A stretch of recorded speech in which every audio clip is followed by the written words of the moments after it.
Welcome everyone to the Phoenix Report. I'm Jack Connor, and well, it's been a couple months since we've done a movie review episode. I think the last one we did was Rogue One back in December. So now we're coming up on March, or at least it's going to be March by the time this thing comes out. So the next film that we want to talk about is Logan, which of course is the next in the the seemingly never-ending X-Men series. Of course, the third solo Wolverine movie, and supposedly this will be the last performance of Hugh Jackman as the role that made him famous. I mean, he is pretty much to Wolverine what Sean Connery is to James Bond. He's the originator. He's the one that pretty much everybody knows.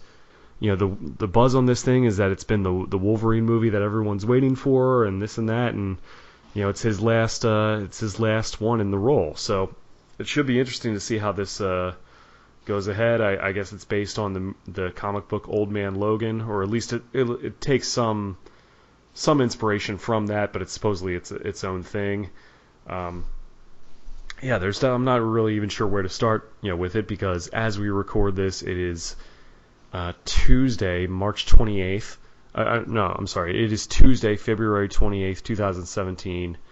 A couple days before the movie comes out, and with me as always is my buddy John Walters. What's going on, guys? Pretty excited here. Not much. Pretty excited. Yeah, well, I mean, I know you're a diehard X-Men fan, obviously, and so this has been something that I know you've been excited about for a long time. Yeah, I never actually even read the the Old Man Logan comics. I have heard about them. I think that's like a more recent, like within the last 10 years kind of story. I think it is too. That wouldn't surprise me.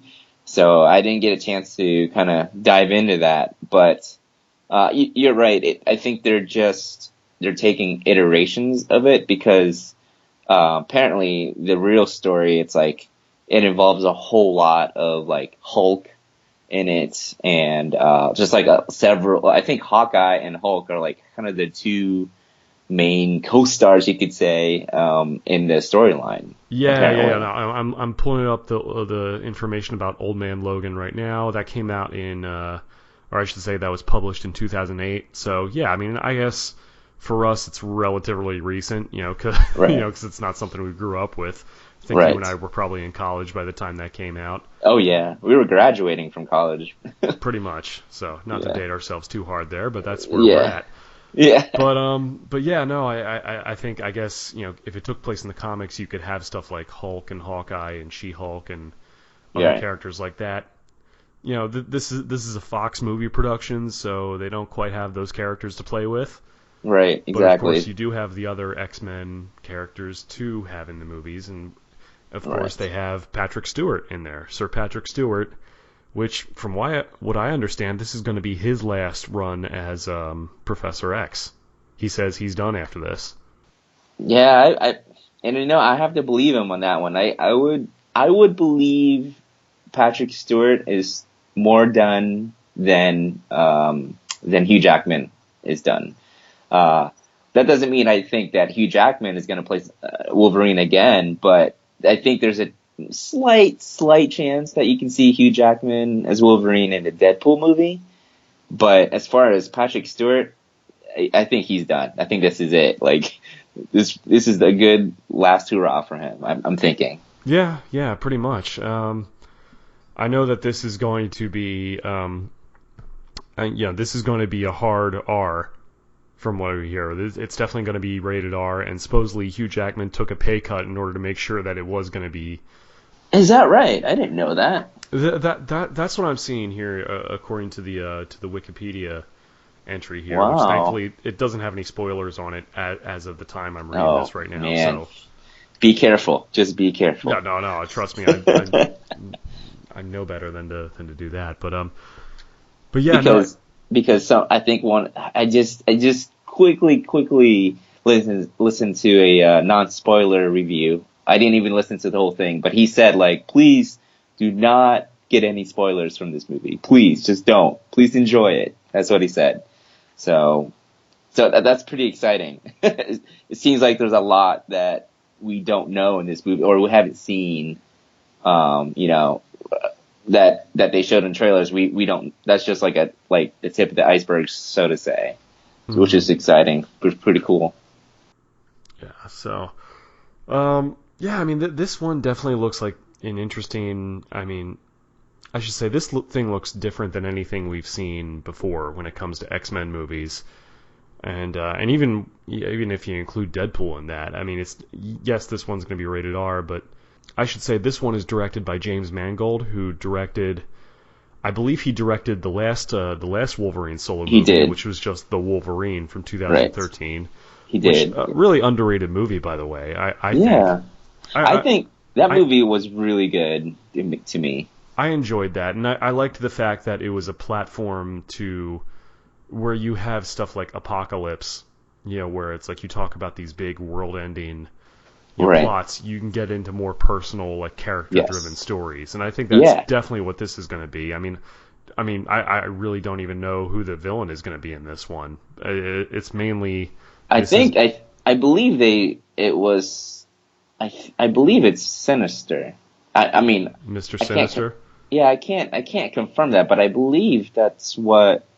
The the little ending there? What is that called? The end credit scene or not end credit scene of Apocalypse was the whole Essex briefcase. Yeah, there was something about that. And I believe that was more alluding to the Wolverine movie than it was the next X-Men movie.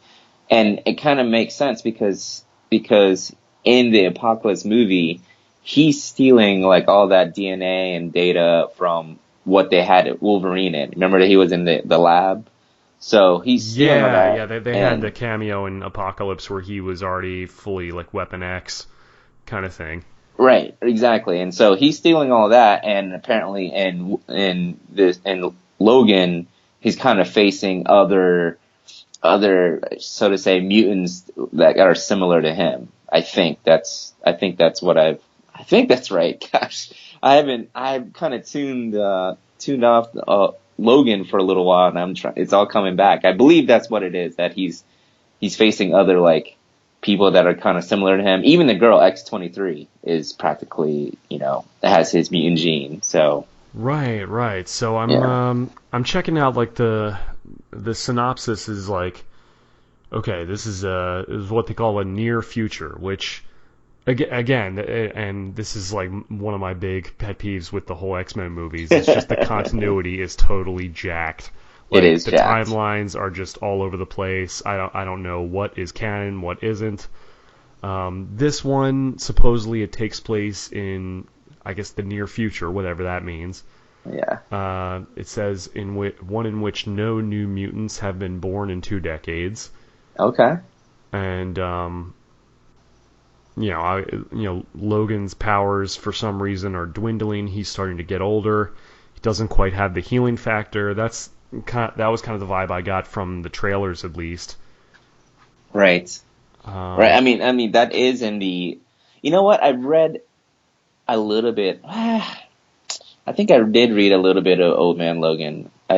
Now that I'm thinking about it, and he was losing his powers, and that he didn't want to use his claws because it hurt. Like it. I think it already hurt him every time he used them, but he healed so quick that it didn't matter for him. Right. But now it's like that makes sense. I mean, if you don't have healing powers, you don't want to stick a knife through your hand. That's practically what it is. Right. Right? So. Which, like, I guess, like, we're to understand that, like, in the regular X-Men movies, Logan was already, like, probably about 100 years old or something to that effect. Right. So I guess, but even then, he's not necessarily immortal, obviously. It makes sense that he would eventually, have sort of a shelf life. Right. So maybe that's the explanation for why, how he got to where he is in this movie. I'm sure they'll explain that. I'm sure there's probably more to it than that. Yeah. But obviously, we have Professor X in here. He's he's obviously portrayed as being much older, and Well, at first I was thinking when I first saw the trailer, I was like, how could Professor X live that long if like Wolverine is quote old? Because if Wolverine's is old, that means like it's a long time from now for him being able to regenerate. But if you remember though, in X-Men, the first X-Men movie, Jean Grey says like when she's like kind of analyzing Wolverine's DNA, she said like he very well may be older than you, Professor. Mm-hmm. So that kind of says, yeah. Which going by his history, if you go back to, I know everyone's favorite X-Men Origins Wolverine. Jeez. Well, I mean, look, they do at least, that movie at least establishes his past in Canada and like where he came from and everything. Right. So yeah, it's sort of established in that he is much older than Professor X. Right. So that's not really that far off. Right. But I guess I'm trying to think, because Sir Patrick Stewart, he's probably in like his 70s right now, or at least late 60s, I want to say. Mm-hmm. Yeah. It looks like they're playing Xavier as being like almost like in his 80s or 90s. Like he's definitely looked at as being like very frail in this one. Yeah. Yeah. Maybe. He looks like. I mean, I feel like he's old. He looks like older than 90. He's like really frail in this one. Right. I mean, you're right though. 80s and 90s, it could very well. I mean, it could be that, but he's definitely in his last days in this one. Yeah, and I'm seeing a description here as like Charles's telepathic abilities have become unstable, and at times he doesn't remember who Logan is. Which that's an interesting angle. Like, I mean, if like he, can you imagine like Professor X, someone it's all about his brain? It's like, well, what would happen if he had like dementia or Alzheimer's or something like that? Right. That's that. I mean, or something similar to that. That's an interesting. I kind of wonder, like, if he's lost. I kind of wonder if he's lost his own power. Maybe. Maybe I guess. As mutants grow older, some of the stuff, weakens a little bit. I imagine. I mean, that makes sense. Or maybe he just kind of, he still has the power, but he just loses memory. So it's like. Can you imagine if, like, you still have the power to hear people's thoughts or talk to people in their heads, but you're losing your own memory of, like... Or you just can't control it, or... You can't control it, exactly. Like, you don't remember having a conversation with somebody else, and you're having that same exact conversation, but to you, it's new. Like, so maybe it's that. That's gonna be a trip. Alright, I'm seeing some of the supporting cast right now. You have Richard E. Grant as Xander Rice. Apparently he's the surgical head of the Project Transigen. It says his father was killed by Logan during his appearance in X-Men Apocalypse. Huh. So I guess he's like some kind of villain, or at least from what I can figure out. The person I listened to a review on, he did say, they asked him like, which movies would you recommend as a refresher leading up to Logan? And he said basically the main Bryan Singer movies, Bryan Singer X-Men movies. So, like he said, forget all the other stuff. Like, I guess like even stuff like the Wolverine, right, which is directed by Mangold. That probably would have been altered by Days of Future Past and all that, and that whole deal. Because that was before. That kind of took place in the original continuity and the original timeline and all that. So. You're right. So, I guess they're talking about Transigen and the Reavers. I don't know who the Reavers are. Does that ring a bell to you at all? I have heard of the Reavers, but I can't remember right now. That phrase is familiar to me. Okay, and then they have Stephen Merchant as Caliban. Okay. And apparently he's a mutant. He can sense and track other mutants, and he helps Logan take care of Xavier. Oh, okay, man. Don't spoil any of this stuff now. No. These are like non-spoilers. These are just like descriptions of the characters and the Yeah, actors and stuff like that. Caliban in the comics, he was part of like an underground group of mutants, and that was like he was always used to find other main mutants. Yeah, so that makes sense. But interesting that he's being used to help Logan rather than to find Logan. I figured he would be used to find Logan. So, well, I guess that character had already appeared in X-Men Apocalypse, but it was played by a different actor. Which one, Caliban? That's what I'm seeing here. Gosh, I don't. It must have been like a really small part, or maybe Caliban was like one of the mutant kids at the time, Maybe. and he's just like an adult in this movie. Maybe that's the Maybe. deal. Yeah. Gosh, I can't remember. I'm trying to think of like what to expect and what to. I don't. As far as this whole movie, it's pretty cool because it's almost like a period piece and a genre piece.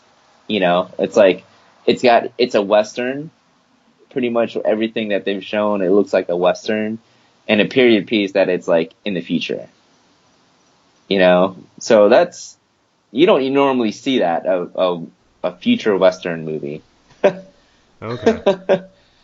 So I think that's pretty cool that they're going for completely like a different take on like the whole X-Men universe. Yeah, no, that's because that's the thing. I had seen something that I had seen an article on like GeekTyrant.com or something like that this doesn't even take place in the same continuity as any of the other movies. It's not connected, which I don't even know how that's possible or because there's got to be some connection there. There's gotta be. I mean, first of all, you've got Hugh Jackman and Patrick Stewart, Right, you're using the reprising same their actors, role. so that's there's going to be something there. Yeah. Okay, I'm seeing I'm seeing a thing right here. It says that Bryan Singer wanted to set up that post-credit scene in Apocalypse that talks about Essex Corporation and Yeah. talks Yeah. about Mr. Sinister. Yeah. Well, apparently James Mangold stated a couple months ago, like in January, that Mr. Sinister wouldn't be in this one, Okay. and and that was just, I guess, a choice he made to, just because of the tone of the film and that it wouldn't work, that it wouldn't blend. Okay. So maybe Singer wanted Sinister to be in this movie, but it just didn't quite work out. So who knows? So I wonder. So he specified Sinister himself, right? Bryan Singer did, yes.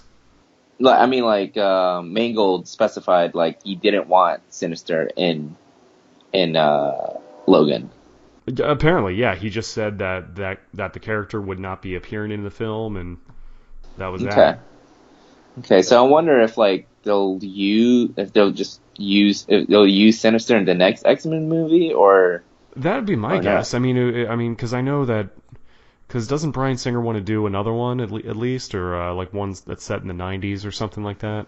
I think he's done. He's setting up Legion, the TV series one. Right. I know that's... But I believe he is done, like as far as a cinematic portion of it.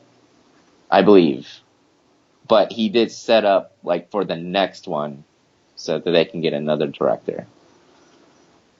So I believe it, but I think he's always wanted to do, from what I remember, he's always wanted to do the Dark Phoenix saga.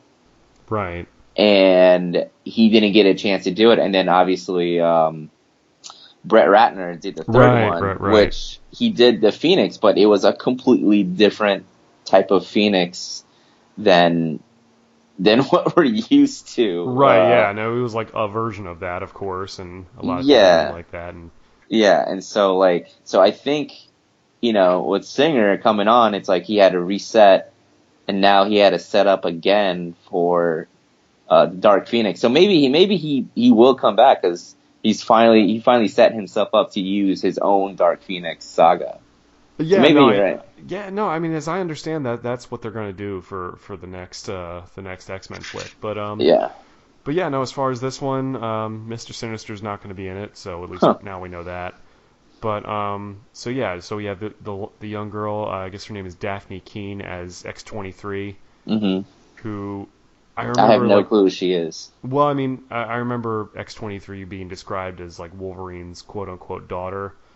Essentially, she's like a female clone of Logan. Right. I heard clone. Yeah. So Like, that's her deal. So it's gonna be weird seeing like a young girl, probably in a lot of like vicious, like super violent fight scenes. Like yeah. she's gonna be like stabbing a ton of people, Oh yeah. like a lot. I mean, you can just tell just from the trailers, which are not, you know, R rated Yeah, trailers. they're not even the red band trailers. You can Yeah, tell. exactly. The red band. And so, they're going to go all out, with it being rated R. Just like Deadpool, you know? Deadpool is like they went all out. So they're gonna be able to take advantage of the R rating on this one. It's crazy. Do you think that this movie would have happened had it not been for the success of Deadpool? I don't think so. I really don't think so. I mean, I'm sure Deadpool at least helped move this along. Oh, Deadpool totally I mean, helped. at the very least, Deadpool certainly helped. I think so. I mean, don't maybe get they me could wrong. have done it, because Jackman and Stewart were involved. Maybe they could have like tried to get it going if they really wanted it to, but Deadpool definitely pushed it over the top. I definitely, because don't get me wrong, Deadpool isn't the first rated R comic book movie. No, he's Rated not. R. It's not the first rated R Marvel movie, Mm-hmm. but because they had what is it? They had Blade. Blade was rated Punisher. R. Punisher. So They had two Punisher movies at least. was the first one rated R? I can't remember. Well, I don't know if like the original Punisher from like 1989 with Dolph Lundgren. I don't No, know I'm if that was talking. rated. No, with Thomas Jane. That was an That R was rated. rated R. Yeah. Was it? Okay. So yeah, it's definitely not the first Good one, movie, by the way. but Underrated. I think. yes, I do too. And But even Punisher Warzone was rated R as well. I did not watch that one. Yeah, I didn't care for it. You didn't care for it. Okay. A lot of people did like it because it was very like campy, very like super violent for the sake of being violent. But I don't know. I didn't dig it that much. See, I like yeah, well, anyways, but Deadpool, I think with the success of Deadpool, how much of a success it was, that's what pushed it over the top, I think, for Logan. Yeah. Like, okay, you know what? It really can work if the R rating really does serve the storyline. And I think with Wolverine, that's a rated R character. Yeah. No. Absolutely. You know? And yeah. So that's. I mean, like I said, we're kind of going into this movie relatively cold. We don't really know what to expect or what kind of. I mean, I'm sure it's. I've heard a lot of good things about it. The buzz on it is pretty good. I'm sure it's going to be emotional knowing that it's, Hugh Jackman and Patrick Stewart's last round at it. It's going to be their last thing at it. So, I mean, I'm sure there are going to be a lot of like emotional beats in addition to all like the violence and the action and stuff. Yeah. Yeah. From what I read, it is an emotional movie. So, as in like, you'll probably be happy you're seeing this type of Wolverine, and maybe I'm sure the storyline is pretty gripping, being that he's in his old age, Mm-hmm. So I'll be interested to see what that is, and a really cool thing I read was like, is this Hugh Jackman's last time are you satisfied with it? And he's like, yeah, I'm totally satisfied that this is the last time we see Hugh Jackman. So I don't know what that means. That's obviously open to interpretation, but that's pretty cool that, I think hopefully we will be satisfied with that. Yeah, that was his last hurrah.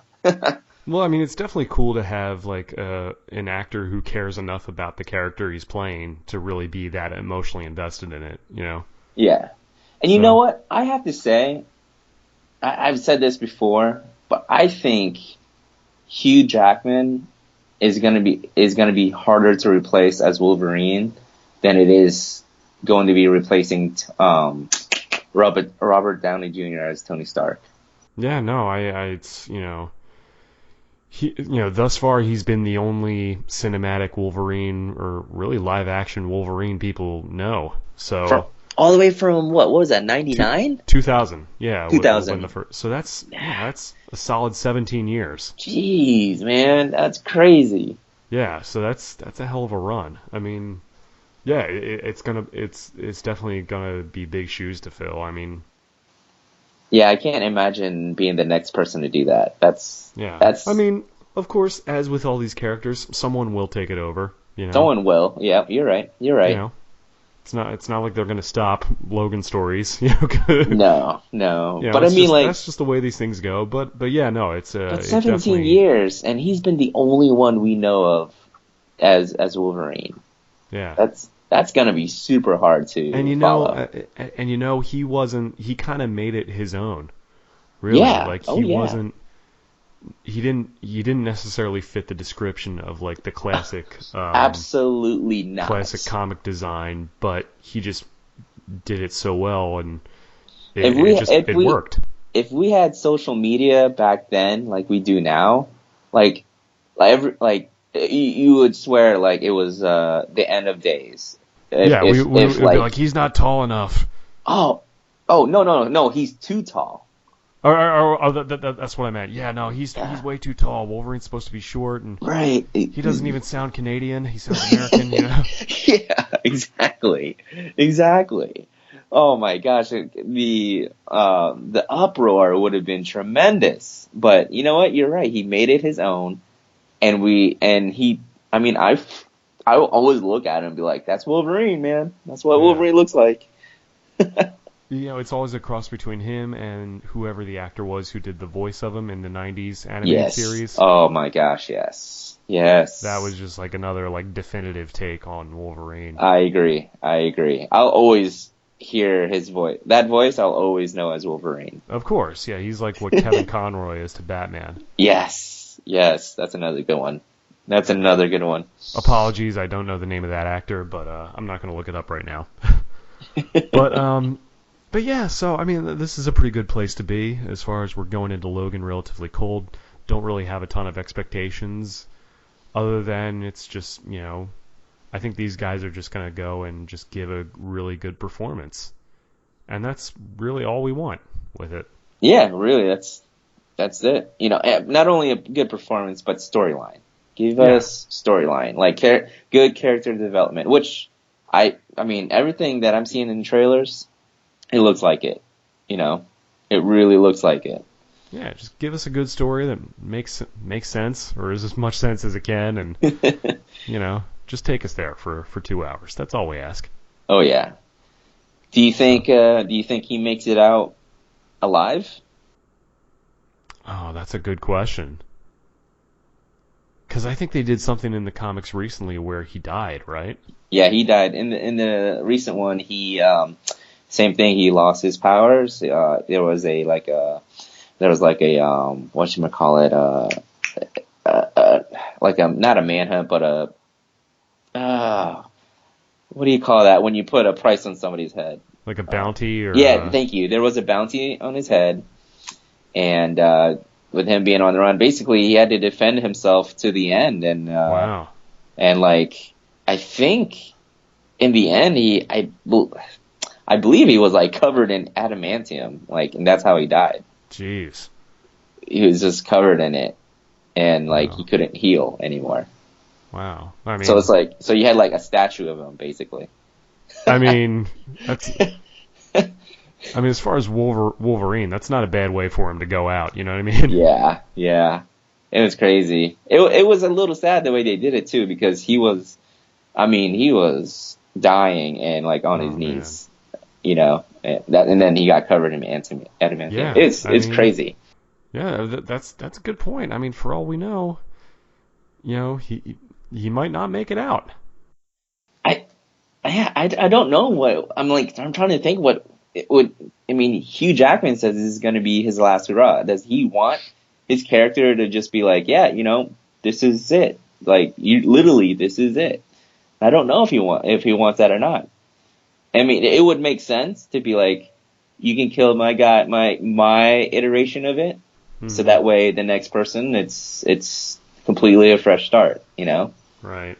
And I don't know. I mean, it is rated R, so they can do it. They can show it. Oh man, that's all right. Dude, that's already emotional for me just thinking about that. Yeah, no, I mean, it could happen. You know, they've been putting out like disclaimers and stuff, like parents do not take your kids to this movie. Have they been doing that? It's rated R. Yeah, I've been seeing stuff like that. You know, today it's like this is not a typical superhero movie. It's rated R. Right. Don't take the little ones to see it. Right. You know, which is good. I'm glad someone's saying it, but it's like kind of the same with Deadpool. It's like this is not for kids. Kind of speculation on the trailers. You know that scene where it looks like they buried somebody out in the woods? Mm-hmm. You know, like, do you think that's Professor X? Or do you think that's somebody else? Because in the trailer it shows the girl and him like standing over like a funeral thing, like a grave type of thing with him having a shovel. It could be like someone else. It could be like Jean or somebody. I don't know. Oh man, Jean. I know. That's the other thing too. How many times do they have to kill that girl? Oh, I know, right? That's the other thing. I'm wondering like if there's any other characters that will come up in this one that, you know, from the past. Who knows? That'd be kind of cool if you can get somebody, just somebody, even if it is Jean. Right? Or, you know, Famke Johnson or James Marsden show up. Like, yeah. Guys. I mean, I'm sure they're available. man, I feel so bad for James Marsden because Cyclops is an awesome character. Oh, yeah. And he didn't really get to really portray it, you know? Oh, he got hosed on that deal. Yes, he did. But I still say he's alive out there. Sort of. Well, I mean, Days of Future Past, they brought him back at the end, so it's like, yeah, Cyclops lives. Oh, that's right. He is alive. Spoiler alert. The movie's like 5 years old. Yeah. So yeah, let's just end it here, and we'll just come back and give you our spoiler-full. Is that even a word? Spoiler-full? Spoiler-filled. Spoiler-filled. There we go. Review. There we go. Yeah, so stick around, and we'll be right back with the full-on Logan review. And we're back. So this is part 2. This is the reaction portion of it, where we talk about the spoilers by now. As we record this, it is now Monday, March 20th, 2017. You know, so it's, you know, a little backstory. It's taken me a little bit to see this movie. I didn't see it opening weekend or even the weekend after that. I've been a little busy. I know John saw it, you know, kind of the weekend of. So, but I figure better late than never. And so John is back here with me, and you know, we're just gonna talk about it. I know that you liked it. Yeah, I mean, it is an awesome movie. It's like, I think the first thing I said about it when I posted on Facebook was like a good emotional movie that happens to have claws and some powers in it. You know, like, so it's not like your typical comic book movie. You know, it's almost like you can go watch it and be like, you know, I'm not really coming in for a comic book movie. I'm coming in for a character development type of movie. Yeah, it did strike, like, even from the trailers, it did strike me more as a drama, to the point of, like, I wasn't really sure who the antagonist was, but I mean, it definitely had plenty of action in it. Don't get me wrong, but oh yeah. But I mean, I think it did everything that it meant to do. It hit on all the right emotional beats to it, and it was just a really powerful movie. Yeah, and it hit all the right notes, and it really served the character of Logan, and like just how far he's journeyed, and kind of, you know, an ending to the character, and pretty much, you know, especially for that kind of character, it makes sense. It's not like a happily ever after type of character. Mm-hmm. You know, as much as we love like Logan and he does all these amazing things, and if you're gonna take a more realistic approach, that character is not gonna have a happily ever after ending, and I feel like this hit on all the right beats for it. Yeah, I agree. I think, I mean, it definitely was like a tragic circumstance, and wasn't a particularly nice way to go out. But I think it was good for him to go out, sacrificing himself to protect kids, and I think that's a really cool thing to, and we can, yeah, spoilers by the way, in case you're listening. It's been a few weeks. Come on, people. But no, but even like before, like his actual ending, but just the fact that he's at the end of his life in this movie, just in the movie in general. Like that's the first thing we see him as. He's like he's a taxi driver. Yeah, or I limo mean, actually, but yeah. sorry, he's a limo driver, and that's like that's what he's been kind of relegated to be doing for after everything he's done. He's having to try and make money to try and support this system and keep on the low, and like I mean, he just feels so bad for him because like he's limp. He's like, did you see his ankles? I felt like they were like right. broken from the start. You kind of feel like they were out of place from the start. Like, gosh, I can only imagine that looked like it hurt really bad, and he couldn't get all his claws out. Right, yeah, it was definitely a strange thing, and I think it's a testament to see how these comic book movies have evolved over the years. And ironically, X-Men was, the first X-Men movie was one of like the original like comic book movies of the new millennium that really kicked off, it really laid the groundwork for where the genre is today. Oh, no doubt about it. I mean, we did have Blade beforehand, but that didn't really kick off, like you said, the kind of the tone of comic book movies of today. Like, it really was the first X-Men movie with Hugh Jackman in it and all the other, the cast, along with Patrick Stewart. Like, Sure. They were the one who kicked it off, and it's awesome that they ended together. This, of course, is the post-Batman and Robin era, specifically. Yeah, well, obviously, there were comic book movies before that, but sorry, they're the one of who the quote-unquote modern age, if you want to call it that. Yes, Batman and Robin killed it off. Yeah, for a little bit, it did. It really did. And then X-Men, and then we had movies like Blade, where it was, for comic book lovers, it was great, but it didn't really kick off the genre. Yeah, it didn't I think really jump. Really, X-Men and then Sam Raimi's first Spider-Man was such a huge hit, and that kind of blew right, exactly. There. But yeah, no, it was one of those things, like, the way he went out at the end was as a hero would, by sacrificing himself to save children. And I think, I mean, you can't really ask for much more than that. And I think it was a really beautiful thing, especially at the end. But let's not get into the end. Let's kind of go through it from the top. I guess they said right off the bat that the year it takes place is 2029.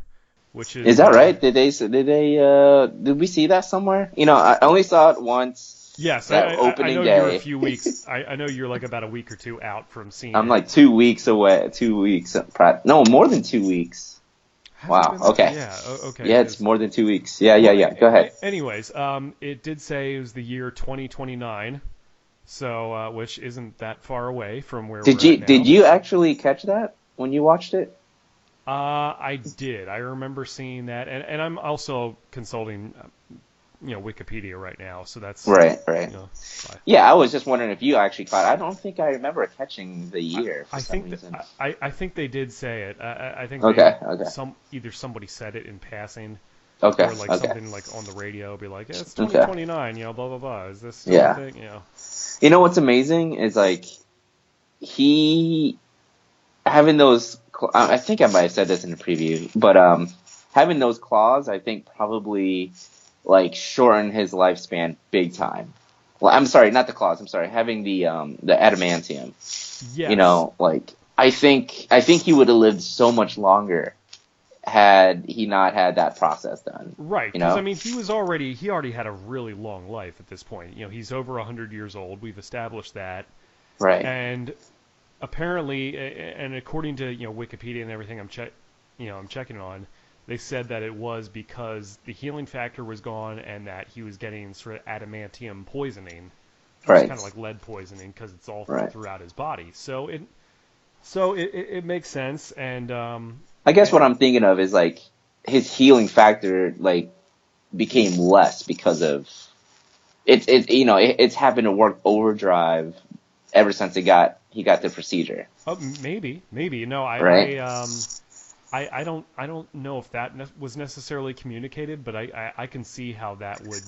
I think it's just because I think in the comic books it was kind of communicated that way. Like, like I remember I read The Death of Wolverine, the comic book, Right, in yeah. 2014, and I think Reed Richards specifically said, like, he's like scanning him and specifically said, like, your healing factor has kind of put the radiation at bay all this time, but now it's starting, basically saying like it's worked for you really well, but it's almost like you've overworked it. Now you're losing it. So Which, yeah, go ahead. that's interesting.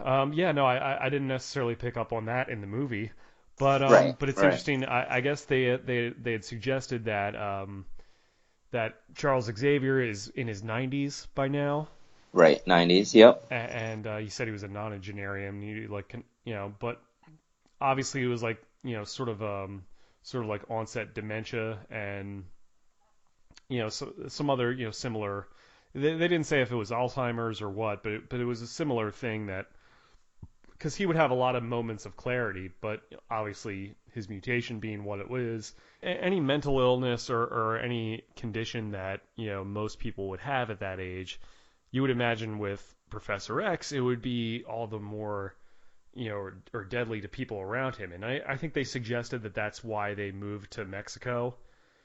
Was I guess maybe they had to shut down the school because something happened in New York that and maybe that's what happened to the rest of the X-Men. Maybe I think that's what they were. I think that's what they were alluding to. like when they never really like came out and said exactly what happened. No, they never. They never said like, "Oh, Professor X, you did it." They never actually said that. But the way that they were, giving off the vibe that Professor X finally figured it out. Like he's telling Logan, "Oh, I realized what I did over at the school." He pretty much killed the X-Men, and they're kind of showing that like when he lost control. Sad. Yeah. When he loses control, has those seizures, he can see what's happening. Like everybody that's near the vicinity, I don't know how many miles, but everybody's being affected. Right, and only like Logan with his healing factor is able to, move a little bit, Right, So, yeah, which is, I mean, definitely a sad thing to think about. Yeah. And again, even, going through like the timelines and continuity and everything, I had kind of like, I kind of felt this movie was almost more, and they said it was sort of a standalone movie, like almost like how DC Comics would have Elseworlds comic books. Right, exactly. I almost saw this as Perfect. like a possible future, and again, I don't know if they'll necessarily hold the other X-Men movies to this. I don't think so. They had referenced stuff that happened in the first X-Men movie, like the Statue of Liberty fight. Right. But again, like, after post Days of Future Past, I don't know if that like affected things because like that movie almost seemed like to be like the perfect like happy ending to the X-Men universe if they were going to end it there. Well, I hear this saying from a different podcast, but in the great halls of Fox, there's a saying, and it's continuity, smartnuity. Yes, I wonder where we heard that before. Yeah, but I mean that's fine. To me that's fine as long as you're making a good movie. That's all I care about. Yeah, no, I agree. So I mean, like continuity. Sure, that's cool and cool to connect things. But I mean, like as long as you're making a great movie, that's really all that matters. And for Fox, it's worked for them for the most part. That's true. That's true. I don't disagree with that.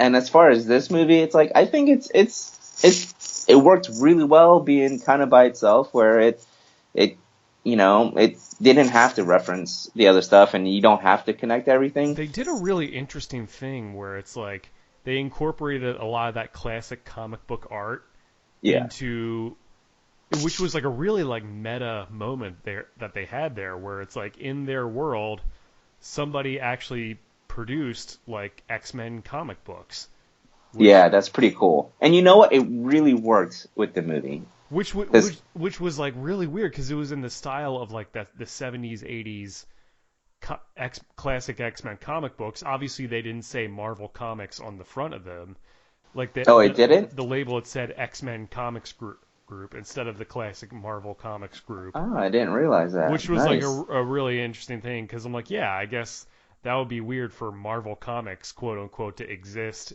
in that own universe. Like it's like a really like snake eating Yeah. the tail kind of thing, But you know what? It makes sense in that movie but yeah, because it's like they're okay, old. They're older. The mutants are pretty much extinct. So people know all about mutants because remember in the other movies they're constantly trying to hide mutants, right? yeah, Constantly just trying to hide them. As opposed to this one, they're all extinct. That means the world knows about them, and so it makes sense for like regular people to kind of what is that called? The fantasize or the yeah, or like maybe fantastical make like up some stories whether they were yeah supposed to be based on what actually happened in their history, yeah or maybe it was stuff like I almost think like if you go back to Watchmen, how it's like in that story, like since they were superheroes in real life, like the comic books of that world didn't really focus on superheroes. They were just right like they were more stories about like pirates and stuff like that. pretty So much yeah which is a weird commentary on stuff like that. But yeah I think my one complaint about this movie was like I felt like the villains could have been defined a little bit more. Like I didn't really understand what Transigen. I guess they wanted to wipe out all the mutants, but I didn't really understand what the Reavers were. Where it's like those were like the guys. I guess they were all amputees or whatever, but they were enhanced with like cybernetics. I couldn't tell if they were like mutants who had powers. I don't Um, think they were mutants. yeah, they were um just they were jacked up just soldiers who had, I guess, I don't know if they were all amputees, but like they had like metal arms and stuff. yeah And I think they were just I mean I like what you said I normally say that and I totally agree with you that I would think probably this one needed more this one didn't focus a ton on the villain. There wasn't a whole lot of character development of that. And normally I would say that's a con. Like, it's almost automatic. But I think this one, it really serves the purpose that you don't have big time character development with them. Because it's more so pushing the lines of Logan, and you're right, with the Reavers, I think, they have like these fancy names, but basically once there's these goons from somebody who's been wiping out wiping out mutants. That's really all we need to know. It's like there's experiments for wiping people mutants out, but there's kind of a secret experiment, and these are the goons trying to corral everything. yeah, I'm seeing You like know. descriptions of like what they were in the comics, and they're basically supposed to be cyborgs. Okay, so yeah, that makes sense. They were half cyborg, I guess you could say, in this Yeah, one. so maybe they were like wounded soldiers who kind of like almost kind of reminds me of like Iron Man 3 for the Extremist Project. Oh, I How can't how remember. I can't remember that. but I mean how maybe they would like recruit like wounded soldiers for like these black ops missions or something like that, and just Yeah, maybe or some of maybe them would be mercenaries. Like who knows? I was just gonna say maybe they recruited mercenaries that had like lost limbs or whatever. Yeah, maybe, Uh, but yeah, but I did think like the whole like subplot about where Laura X-23 and all the like the New Mutant kids came from, how they were like kind of grown in a lab yeah, and kind of raised to be a certain way, but they had kind of rebelled against it, and I just thought that was a really cool thing, and I would have. I mean, I almost wish we got to spend more time learning about that, but it was definitely a really interesting thing. I thought the little girl who played X-23, Laura, was just did a really good job. yeah. I mean, like that's really tough as a little girl taking on this role, and Yeah, that I mean that's a heavy role for like a kid actor to play, yeah, and oh yeah, big time. And she did a great job. She didn't have a ton of lines, hmm but it didn't matter. Her emotions and I call face acting, facial expression Yeah, acting, like everything, and that's really important. It's really important to me. And it was perfect. Like she really emoted like through her facial expressions, through her eyes, through her like you could body tell she was language. just like, I mean, she was just a hardcore killer, but she was still like a She was little girl, longing. She was a little and girl she showed longing for it. affection towards her dad, and to Professor X, who she almost looked at like a grandpa. Right. And it I was love just that. kind of cool to see like that family dynamic, and I thought it was really like sweet where she would like hold his hand and Yeah, I little love things that. like that, and just I thought It's that like was really cool. they tried to take out the humanity in her and the other kids, but through her, like even though they tried to take out the humanity, you couldn't do it. Like it was still there, and she longed. Or like she was in I don't know, the mall or something like that, and she saw the mannequin, the Yeah. little kid holding hands, Hmm. little kid mannequin holding hands with the big mannequin, Yeah. stuff like that. I think that's what happened. Gosh, but And it but was cool to see that in Logan because he's this gruff tough guy, but obviously he ended up having that paternal side and really cared for her. I think it was almost like opposite with Logan. Like with her, they were forcing her to be an animal, but she was kind of more Hmm. embracing the humanity, as opposed to him. He was like not wanting the humanity part, not wanting No. the relationship part. It's like he was not embracing it, and he was opposite. But they came in the middle. They both through because of each other. They came in the middle. Hmm.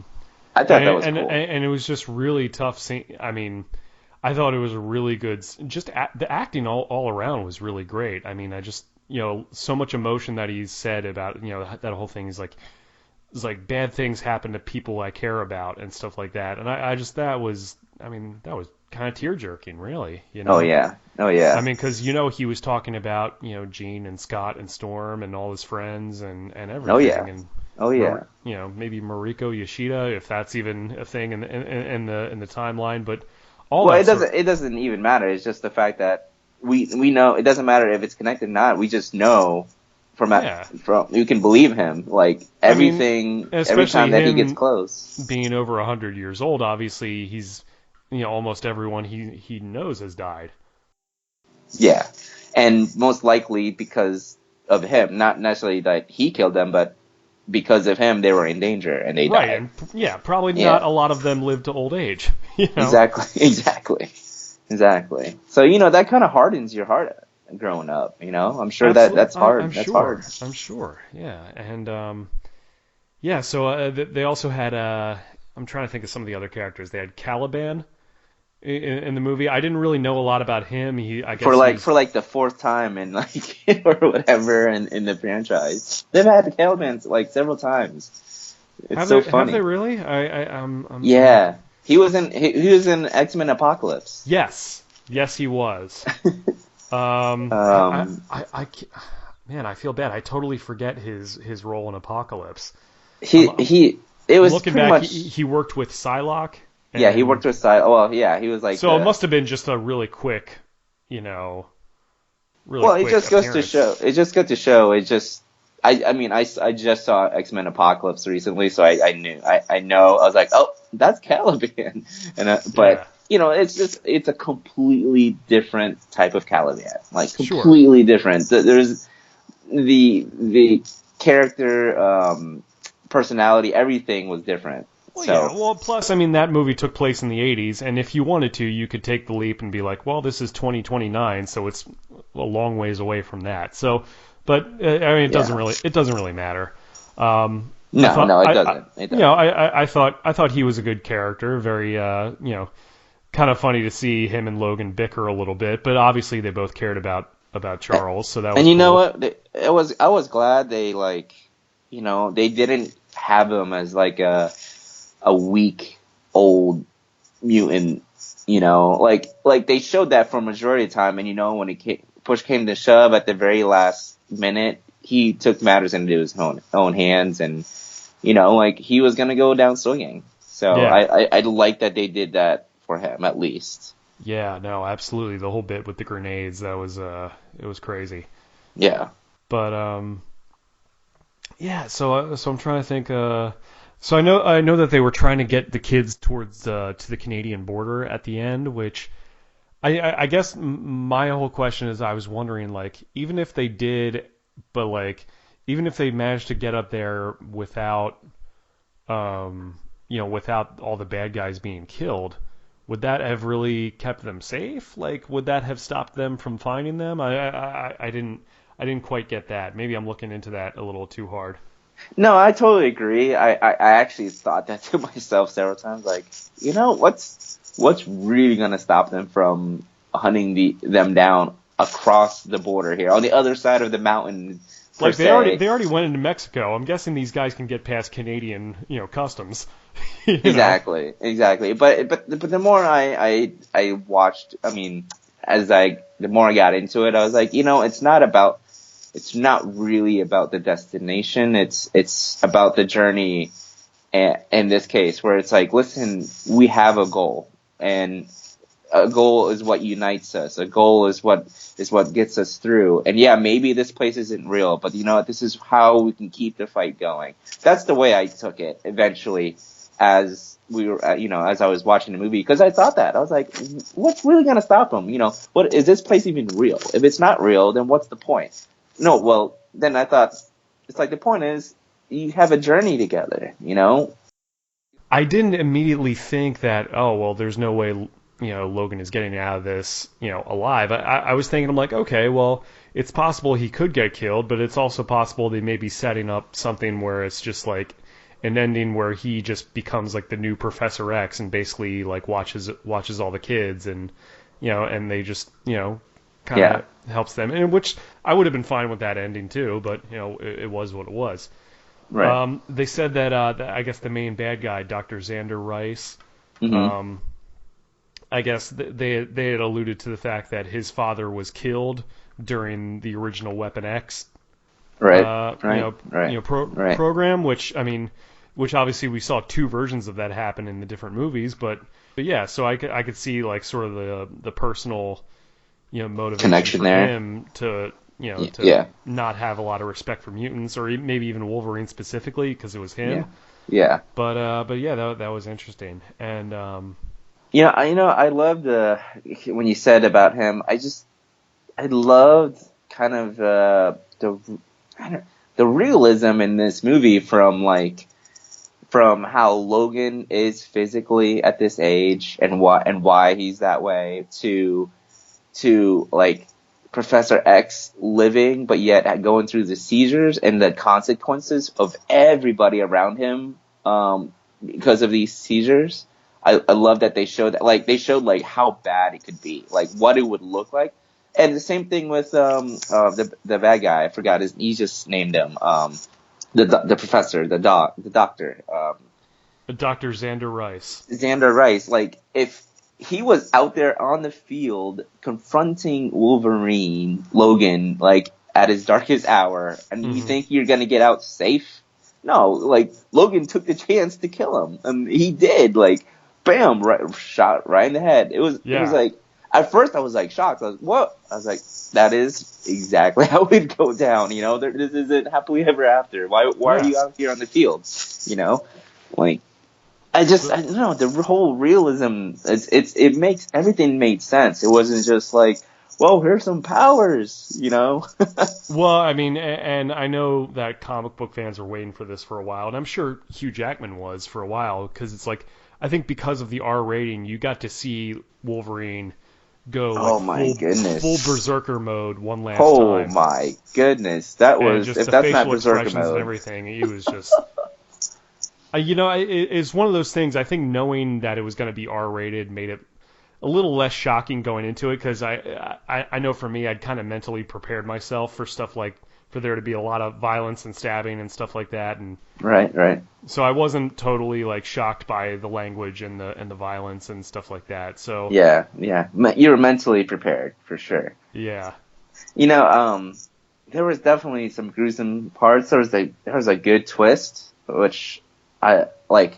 Man, were you not shocked when we initially saw Wolverine like stab Xavier? Or yeah, which I didn't even know that was like but I guess X-24 it was a full-on clone of Wolverine. They made him look younger, Right. and That was but he was amazing. more like feral, and I wasn't familiar with the storyline, so I wasn't really expecting it. But like, Well, I don't think that was ever in the storyline. I think they just added that. I'm thinking. yeah, Like, and I kind of assumed like, oh, okay, well if Lara is X-23, I guess this must be X-24, whatever the clone is. But yeah, I yeah. didn't really expect that.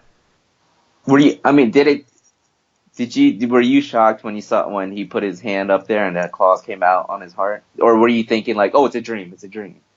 Yeah, no, I didn't know what was going on, but I looked at him and I was like, wait a minute, that's Logan, but he looks younger in that, so there must be something else going on there, and which it was a clone, Right. which I mean was really a sad way for Charles to go out, but I think at least the fact that like towards the end he got to be like rescued by the real Logan at the last minute and just And kind he of got to know see that him. He got to just kind see of him. know it's like, oh, it's okay. It wasn't him. So it's like at least that was kind of a nice moment there.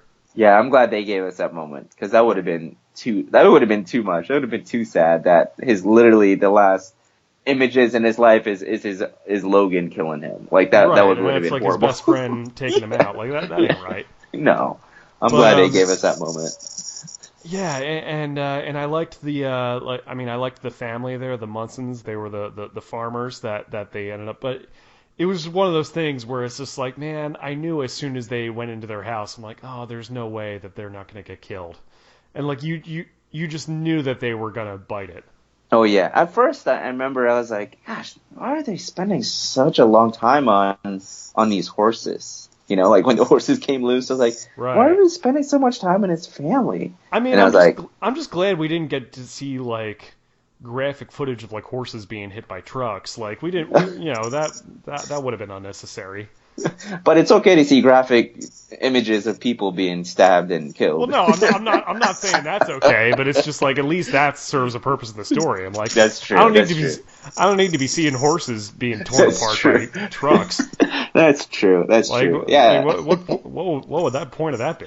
Yeah. That doesn't push the story at all. At all. Right, like now you Yeah. guys are just being gratuitous. Yeah. No, but then you're right. But when I was like, man, we're spending so much time in this family. And then it's like, oh, then it's like, oh, we're gonna go spend the night at their place. Like, okay, I see where this is It's like, going. It's man, like, and like they killed the boy too, and it's just ah, like, gosh, oh that was god, so heart wrenching. That's they draw you in. And it's a you're shame. just It's like, man, you just knew that something bad was going to happen to these oh, I nice people. know. And you're just hoping something can be done. But I mean, in a way, it's kind of a callback to the first X-Men Origins Wolverine movie, because I don't know if you remember that, but he like got to but that family, yeah, yeah. there's like this nice old couple in Canada Yes. on a farm, and they took Yeah. him in, but they ended up getting blown up by Yeah. by the bad guys in that movie. So Yeah, so it's almost like Wolverine. I mean, Logan knew, and so did Charles. I think I said this to you at work today. yeah, But like he. I mean, you think he might have known that was going to happen, like that they were putting these people in danger? Charles completely knew. Are you kidding me? Charles knew. Logan knew. Chuck. Logan didn't want to stay there for that reason, and Right. Charles knew, but he had been suffering for countless amount of years, and he didn't know where he was, and then finally when he caught some sense and he just knew like he wasn't ever gonna have that kind of night, and when it was there for the taking. I mean, that made me want to tear up hearing him talk about that, and it's like, I oh, know. man. When he saw it for the taking, that like this guy gave his whole life to like helping kids and all this other thing. Never got married, never had kids of his own. Well, no, he did. You just don't know about it in this one. Oh, right. Well, yeah, I guess he and Moira never ended up together, or Yeah, with who? maybe they did. I don't know. With who, it doesn't matter. But I mean, Oh yeah, no, you told me about how like he had like this one girlfriend who was the alien from the Shi'ar Empire, and yeah, he did. Yeah, it was with who, I don't know. That's a whole different thing. I just don't know. I mean, he does have a son. I think is it Legion. which I think it's that's what that new show's about. So. Exactly. Okay, so I take that back. But you're right though. He pretty much didn't have a family. You know, he had like girlfriends here and there, but he didn't really have a family. His family was the school and the mutants and protecting, you know, humans. And in the end, he was suffering so much. He traded one night. He basically traded that family for one night of normalcy. You know, like normalcy. I mean, obviously, I don't think he intentionally wanted something to happen. I don't think he wanted. No. I think at that point he just maybe wasn't thinking clearly and just, you know, I mean, who knows? Yeah, probably. You know, obviously he's not thinking clearly. He just, you know, it's almost like the temptation was just too much. Where it's like you become tunnel vision. You're like, you know, I know this could be bad, but I think I just want this for now. And unfortunately, you know, the consequences happen, and it was rough. It was rough for that. Whew. Yeah, I thought the one of the villains, they said it says his name was Donald Pierce. He was the blonde guy. He was like the head of the Reavers. Yeah. Boyd Holbrook was the actor. Yeah. I originally thought that he was a British actor, like doing a Southern accent, but no, he's really from like Kentucky or whatever. Oh, okay. It's almost like you have to default like, okay, is this another British actor? Because they're taking everything. Or Australian in Hugh's case. Right, exactly. I don't blame you for thinking that way. I mean, there's so many of them that take our roles. I don't. Right. No, they're talented, but that's interesting. He's actually from Kentucky. So you didn't even have to act for the accent, really. Right. So he already kind of had a bit of that Southern drawl. Yeah.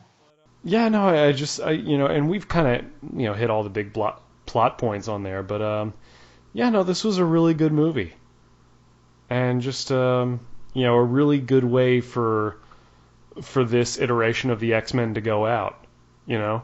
Yeah. I kind of thought like, in my mind, I kind of felt like Days of Future Past was like the perfect ending to that universe, but this was like a nice, you know, sort of epilogue. Yeah, I agree with that. You know, and I know that they're making another X-Men movie, and I didn't dislike Apocalypse. I thought that was a good movie. I mean, it wasn't, you know, it wasn't anything that blew me away, you know, but you know, I thought it was an all right movie, and I know they're making another one. Yeah. I guess that's going to be the Phoenix Saga. I don't know. Gosh, I cannot wait for that. I hope they do it right this time. Right. I mean, because I guess apparently it's Supernova, but basically, come on, it's the Dark Phoenix Saga, and I you know, I'm curious. I'm sure Singer would be doing that one because he really wanted to do the Phoenix Saga. Mm-hmm. You know, he ended X-Men 2. So that way it was set up for X-Men 3 to have a Phoenix, but he left for the Superman project. Right. Yeah, and so we all know that story. And yeah, so I would imagine he set it up again for the Phoenix Saga. I can't imagine Is he for sure coming back to direct the next one? That's the thing. I don't know. Okay. That's why I'm saying I can't imagine he would do that twice, where he would set up. Because I know he's always talked about it. He's always talked about like how much he loves the Phoenix Saga. So I can't imagine he would do it twice, where he set himself up to do it and then decides not to do it. I mean, like that's a movie I really want to see. Is his take on it? So, and I, you know, like you said, who better to direct? I mean, who has more, you know, successful X-Men directing experience than Bryan Singer? So why not? I agree. I mean, he didn't make my favorite X-Men movie, but he made my other, like, 2, 3, and 4 favorite, you know, sure, yeah, X-Men movie. I know First Class is your favorite. First Class is my favorite, but then it's like Days of Future Past, X-Men 2, X-Men. I mean, like, those are Bryan Singer movies. So yeah, absolutely. He's got a lot of success, that's what you're saying. So I hope he does it. I want to see his take on it. I loved I didn't necessarily say like I like the build up to Phoenix, but when she turned into the Phoenix, it looked awesome. I was like, yes, right. That looked sweet. That's it. That is it. That's the Phoenix. So I hope he does it. There you go, man. So that's, I mean, so that was our thoughts of Logan. I really dug it. I know you did too. And Yeah, and just to, we forgot to mention, like, they did leave themselves an option in this universe, and that is to move on with the little guys and it be called New Mutants, X-Men. yes, yeah, no, New Mutants. and you and I had talked about this earlier today. Like, I've heard of the New Mutants. I don't really know a lot about that comic or what Yeah, it is, but I know that there's a group called the New Mutants, yeah, and exactly. Yeah. I didn't know if that's what they were building to with those kids. I mean, come on, that's what they're building. And they even said the phrase "New Mutants" 4 times. Like, Right. So yeah, I listened to a podcast that said, like, I counted 4 times "New Mutants." So Okay, so you know, yeah, I guess that's what those kids were supposed to be, and maybe that's like a comic book where it takes place in the future and all that. So that would make sense in this case. the only no, the only okay. Here's my con. Okay, here's my con, which is it's really hard. Okay, it's really hard to get around this. It's just so I try to, like, not even think about it too much. But if you were to move on, like, the little girl X-23, she's perfect in this movie, and it serves the story perfectly well. But it's like you can't really move on with that character because her skeleton is all adamantium. Like, she can't grow. Like, you do not produce more adamantium. Like, That's a good point. Yeah. And those claws are perfect. Like, I didn't even think about it. I'm like, yeah, how would that even work? Because yeah, she's and still a kid and still growing. Even if she did grow, those claws that she has now, they're perfect size for her now. But by the time she's older, they're gonna be like little, like, extended fingernails. Little nubs. Like, exactly. And so, well, I mean, I guess you could take because Logan, he had originally had bone claws. but remember, by the time he got his adamantium, Well, I mean, he was already a full-grown man. he was a grown man. He was done growing. Right, but I mean, would the bones grow? I mean, I don't know. That's such a weird. And again, this is all BS. It's all comic book stuff. Like, it's not real science. I know. It's not real science. This is the con. I try not to think about it too much because she served the story for this movie really, really well. It's just a matter of, like, moving forward. It doesn't make sense that she's grown up and she still has full body adamantium. Or I mean, it's like, when did they bond the adamantium to her skeleton? Like, when did that happen? Like, I mean, I don't know. They didn't really explain it. I think that was, like, that was the thing. They showed her being experimented on. She's got the adamantium, just like Wolverine. And that's why she can take those bullets and all that stuff without breaking, being torn in half, because she's got adamantium. Her body's not going to get torn in half. Otherwise, if she only has adamantium claws, then she wouldn't have survived, like, the way she did, Because I know in the comics, like, where the comics depict her as, like, at least a teenager, if not like a 20-something. Is it? I don't know. I mean, I think in the comics she is, like, or at least adult. But like, I mean, that's just my con, where I'm like, it works really well with this story. It's just a matter of if they do new mutants with her and she's older. To me, it would be hard to be like, it doesn't. There's no way that can't happen, But that's just a minor gripe. Not even a gripe. That's just a minor little thing I think about here and there. But the movie is awesome in general. It really is. Yeah. So definitely. And yeah. Look, where they go with X-Men, who knows? I mean, I know they have one other movie they want to do. I mean, well, they've got that Supernova, X-Men Supernova. Is that what they're going with, the title? Well, I don't think it's officially that. I think that was kind of one of those things where it's, quote, leaked, and now it's on IMDb as X-Men Supernova, but it's not fully confirmed. All right. Well, I mean, I know they at least have that, coming up next. Now, whoever, eventually, they're going to... Okay. Eventually they will... We got to talk about this. We got to talk about this. Okay. All right. So this is the end of Hugh Jackman. You know what? Wait. Before that, Oh, you didn't. Oh, you saw it beforehand. You saw the The called Deadpool thing. the Deadpool, the Yes. pre No, movie scene. yeah, I had already seen that online, Oh my but also seeing gosh. that, before the movie, which I thought it was really funny how they framed it, almost like, almost like Dude, it was a part of the movie, like I almost. love that. I love that because it wouldn't make sense to put it at the end as a tag. It doesn't make sense. It would ruin the It whole was clever. vibe. It almost took me back to like when you're a kid and you saw like an old like double feature at the movies, Yeah, where it's like you'd have one cartoon that's on before the main right. thing. Like some of the Pixar movies do that now, Yeah, which is a weird comparison, I yeah. know, to make towards this, but Well, that dude, reminded me of just like a little treat, something before Logan got started, which I thought was dude. really clever. So, I saw Logan like opening day, right? Or actually in the morning. I had no clue this was coming, right? So it opens up and it shows a shot of him walking in the city and it's behind him. And you're thinking, oh, is this Logan? Like, is that Logan walking?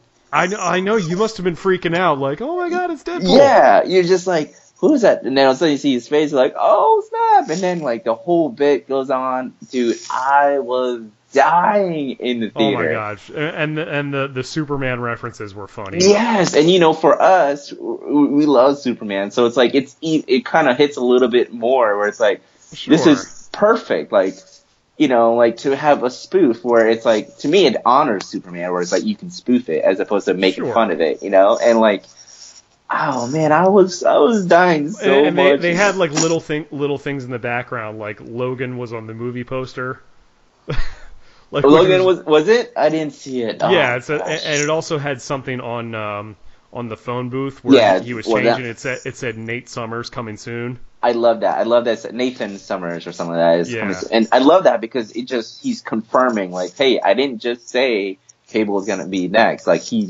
I'm saying it again. Like Cable's coming, and I love that. Oh yeah. No. So I love too. I was dying, man. The whole theater was dying because none of us had no clue it was coming. If you can imagine, it's like, whoa, you're expecting the Logan movie, and you're like, and then you hit with this. It's perfect. It was perfect.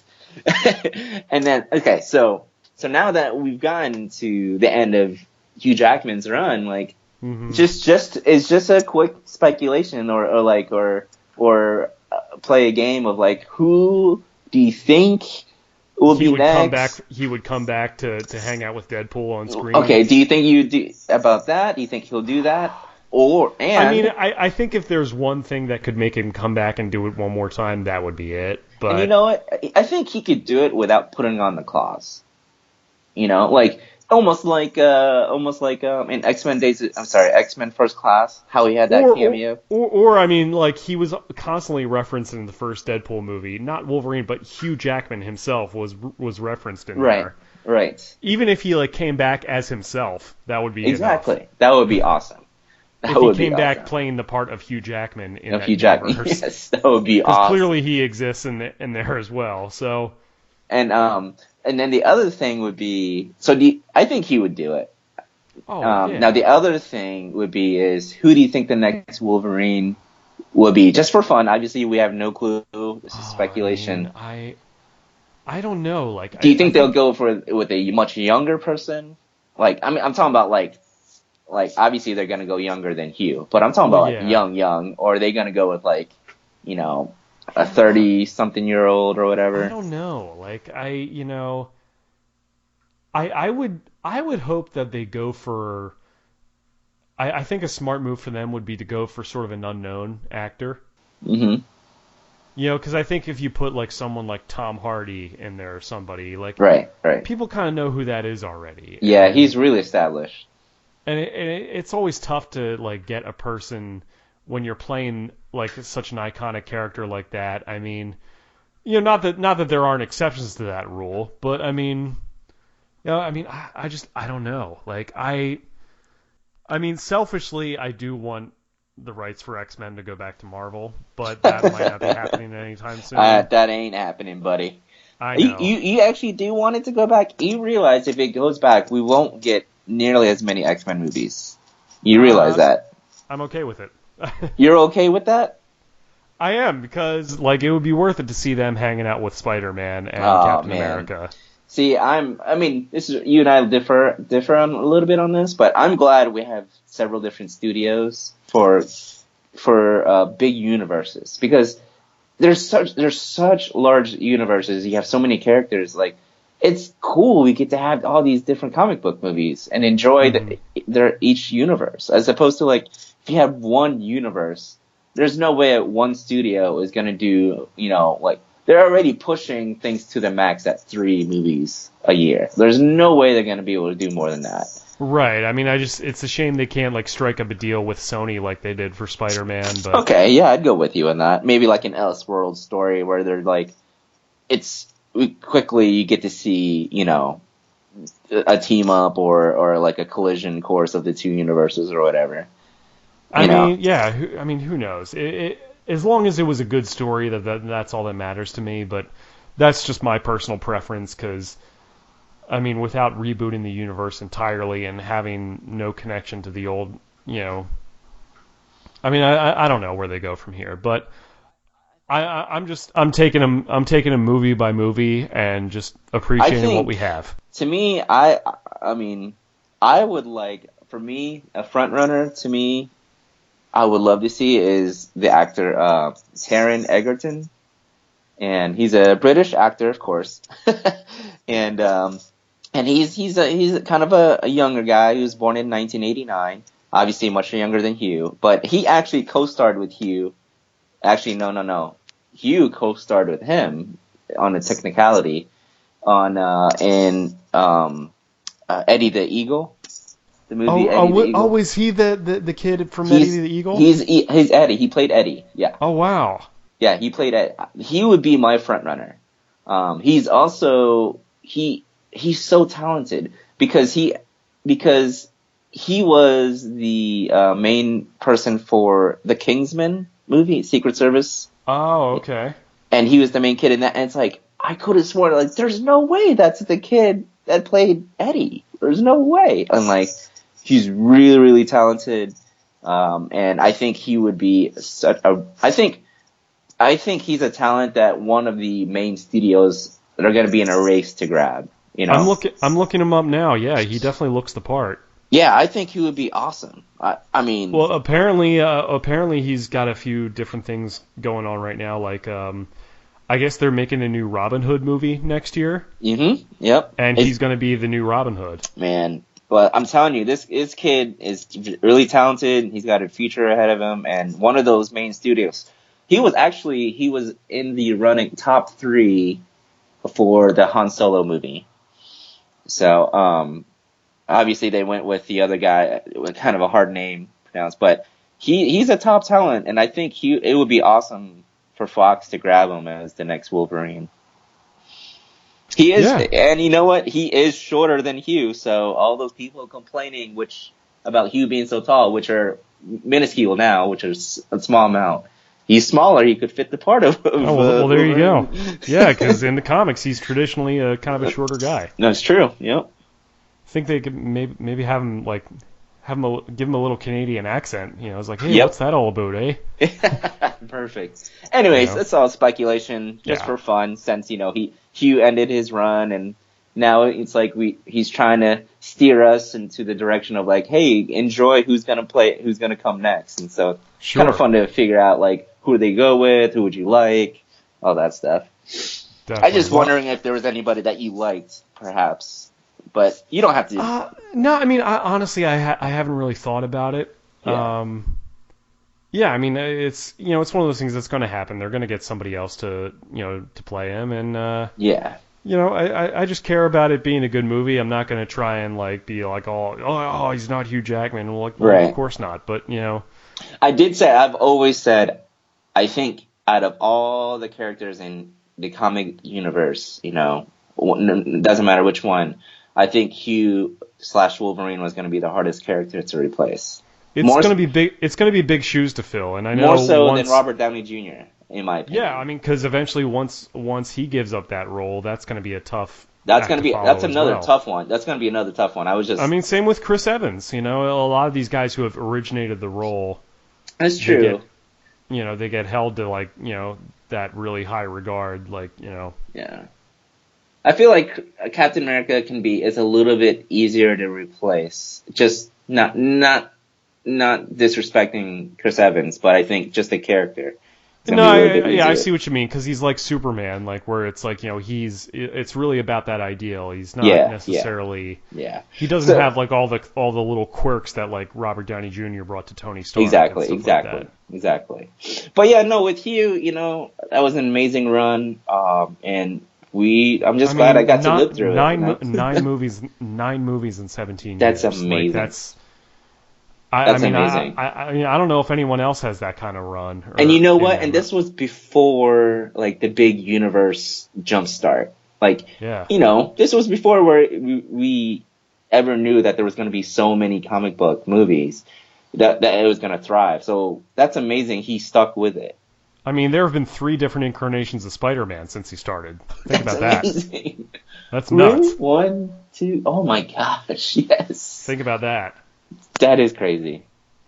So, yeah. But yeah, no, I think that's about all we got on this movie. I know this ran a little bit longer than we thought, but it's all good. We're having a good time talking about it. I don't know which one we're gonna do next. I'm tempted to do something for Power Rangers.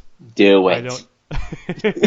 Do it. I think I may have to, just because we've been talking about this movie for months on end. You've heard the podcast that me and Seamus did. Yeah. It's just like I don't even know what this is going to be, but like I feel like I need to see this movie. And just real quick on Power Rangers, I've kind of poo-pooed on the idea of Power Rangers for a little bit, telling you, Jack. And rightly so. I mean, it's not. Let's be real here. It's not. This isn't the highest bar that we're looking at here. but and I said like I don't know. I've kind of poo-pooed on it, and I have to say like the trailers. Now, this is just the trailers. I'm not talking about the movie. We'll see how the movie goes. But the trailers, they have really done their job, and I'm like, they've actually turned a person like me, who like didn't even want to look at it, and to be like, wow, that's they actually did a pretty cool idea with it. They kind of went with a little bit Chronicle route, but then they turned back to hey, this is a Power Ranger movie. It's not Chronicles, and they made it. I don't know. They made it look cool, and the trailers did their part. In my opinion. I mean, I've always said about that show and that franchise, like, it's a cool concept, but I mean, I don't think like a really good story about that has really effectively been told, and a lot of people like they do have a big fan base out there. A lot of people who are nostalgic for the original show. Yeah. I mean, believe it or not, they're out there. But it's one of those things where it's like, and Seamus to be able to watch this. I'm like, it looks cool. Yeah, the trailers look solid, and maybe this thing won't be a complete dumpster fire. I'm crossing my fingers, man. I'm hoping. I mean, again, I'm keeping my expectations very, very low. That's a smart idea. Very smart idea. You might as well. I'm not holding it to some sacred standard here, like I would to Batman or Superman or something like that. Right. I mean, this is the Power Rangers we're talking about. Yes. No, man, but I am excited for you guys, and like I think if I hear a good word about it, I probably will go see it. But I just, from a person like me, I have to wait on word on it, like from the regular people. Well, I mean, I know what you mean. I mean, it's in terms of spending money and all that. So yeah, I mean, that might be the next thing we're going to do. Beyond that, I'm not sure what else we've got going. I mean, Guardians of the Galaxy comes out in May. Yeah. Oh, okay. Yeah. And that's coming up pretty soon too. And then you got like Wonder Woman, which is that looks amazing. Yes. Oh my gosh, that looks amazing. And there's Justice League movie coming out. Yes.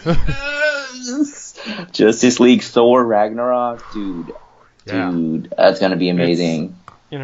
And then it's already getting off to a good start. We already had Rogue One a couple months ago. Well, that was December actually, but I was gonna say that to cap it all, to me, the king of it all is Episode 8.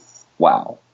Yeah, I mean, That's happening this year too. I mean, Yeah. God, we're having So we've Star got a Wars few. movies every It's just year. you just have to wait a few months in between, but we got a few.